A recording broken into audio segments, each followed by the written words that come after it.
ம். தினமும் ஆப்பிள பேரம் பேசி வாங்க வேண்டியது, வண்டியில வச்சுட்டு அழுக ஊட்ட வேண்டியது. அந்த குழந்தைக்கு தான் எனக்கு குடுக்காதடா அந்த குழந்தைக்கு தான் எனக்கு புடிக்காது, குடுக்காதன்னு நான் சொன்னேனே. இப்போ அந்த குழந்தை காவாயில போட்டுச்சு. இப்ப நீ சாப்பிடுவியா? நீ சாப்பிடுவியா? ஆப்பிள் கொட்டையில விஷம் இருக்கு. நெறைய சாப்பிடாதீங்க போய் சேர்ந்துடுவீங்க. ஏன்டா நீ தின்றது ஒரு ஆப்பிளு, அதே பாதி வச்சுட்டு நீ கீழ போட்டுருவ. பாதி கடிச்சிட்டு குப்பையில போட்டுருவ. அதில விஷம் உனக்கு ஏறி நீ செத்துருவ. நல்லா இருக்கே கதை. முழுசா சாப்பிடுங்கடா ஆப்பிள. சாப்பிட்டுட்டு அப்படியே போட்டுறீங்க. அதில என் மேல கரப்பான்பூச்சி, ஈ எல்லாம் ஏறுது. அதே கரப்பான்பூச்சி, ஈ தான் உங்க தட்டு மேல ஏறும். சாப்பிட்டு சாவுங்க. தினமும் ஒரு ஆப்பிள் சாப்பிட்டா டாக்டர் கிட்ட தள்ளி இருக்கலாம்டி.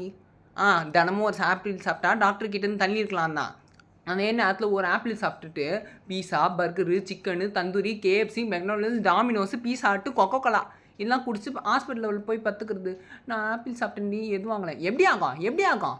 நல்லா வகை வகைமாக ரகமாக தின்ட்டு ஒரு ஆப்பிள் சாப்பிட்டா நீ உடம்பு குறைஞ்சிருவேன். உனக்கு எல்லாம் குணமாயிடும். தினமும் ஆப்பிளை குழந்தைக்கு கொடுக்குன்னு நல்லா கொதிக்க அப்படியே அந்த தண்ணியில் போட்டு வேக வைக்கிறீங்கடா. அப்படியே அது குழன்னு ஆயிடுறேன் நான். அதை எடுத்து குழந்தைக்கு கொடுக்குறீங்க. எப்படி தெரியுமா இருக்குது? நல்லா சூடாக இருக்குது தண்ணியில் போட்ட பிறகு. என் உயிர் போயிடுது. எப்படி நீங்கள் வெயிலில் வண்டி விட்டு நீங்கள் உக்காந்தா எப்படி இருக்குது? அதே மாதிரி தான் இருக்குது. உயிர் போகுது. தயவு செஞ்சு தினமும் ஒரு ஆப்பிள் சாப்பிடுங்க. அதுக்குன்னு நல்லா தின்ட்டு பாத்ரூமில் உட்காந்துருக்காதீங்க ப்ளீஸ்.